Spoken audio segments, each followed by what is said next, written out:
Les événements malheureux vécus par le peuple sénégalais les 1er et 2 juin 2023, suite à un contentieux juridique, ont laissé des stigmates douloureux sur toute la nation sénégalaise. Le bureau de la Chambre de commerce de Dakar, les élus de l'Assemblée consulaire, ainsi que les présidents de commissions spécialisées regrettent profondément les pertes en vies humaines et présentent leurs sincères condoléances aux familles éplorées. Nous considérons qu'il est inadmissible que le Sénégal, pays de dialogue, de cousinage à plaisanterie, où les croyants vivent en parfaite harmonie, qu'on en arrive à tant de violence, de destruction d'édifices publics et privés.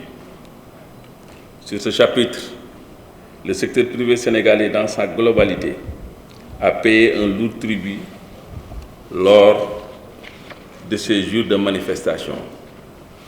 En effet, selon les statistiques fournies par la Fédération nationale des transporteurs du Sénégal, dirigée par le vice-président Mbargou Badiane, les pertes s'élèvent à plus de 1,869 900 000 francs. Il s'agit là des pertes cumulées durant 72 heures de paralysie dans le transport de marchandises en conteneurs, le transport de marchandises vraquiers, les camions bennes, le transport urbain, le transport interurbain, les taxis et les véhicules 7 places. Le Conseil national du patronat, le CNP, a déjà sonné l'alerte en annonçant que les entreprises du secteur bancaire, du pétrole et du gaz, de la grande distribution, des télécommunications et du numérique ont été brûlées, pillées et vandalisées. Le bureau de la CCIAD considère qu'il est urgent que ce climat de violence, de tension politique et d'invective cesse. Toutes les nations du monde, dans leur trajectoire, ont besoin d'une économie solide pour faire face aux besoins basiques des populations et bâtir des secteurs économiques viables. Le Sénégal, depuis des décennies, travaille sur des orientations pour réussir son autonomie alimentaire, un transport moderne et cherche, entre autres, à relancer le secteur touristique. Par ailleurs, il a été annoncé que le Sénégal va commencer à commercialiser sur le marché international ses ressources gazières et pétrolières dans le dernier trimestre de l'année 2023.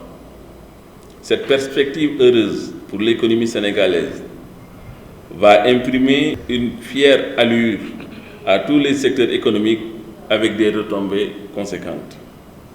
Cependant, il faudra une paix sociale, une stabilité économique et politique pour que toutes ces bonnes perspectives puissent se réaliser et se traduire en actes. Le bureau de la CCIAD en appelle à un débat serein entre toutes les parties prenantes du jeu politique. C'est un gage de préservation de la paix sociale en perspective des échéances présidentielles de 2024. Regrettons profondément les pertes en vies humaines. Présentons en conséquence nos sincères condoléances aux familles éplorées et prions pour le repos de leur âme. Deuxième point, condamnons avec la dernière énergie ces actes de pillage et d'agression qui annihilent tous les efforts consentis par les investisseurs nationaux et internationaux, acteurs incontournables du développement économique de notre pays. Troisièmement, invitons toutes les parties prenantes du jeu politique à un débat serein et fructueux.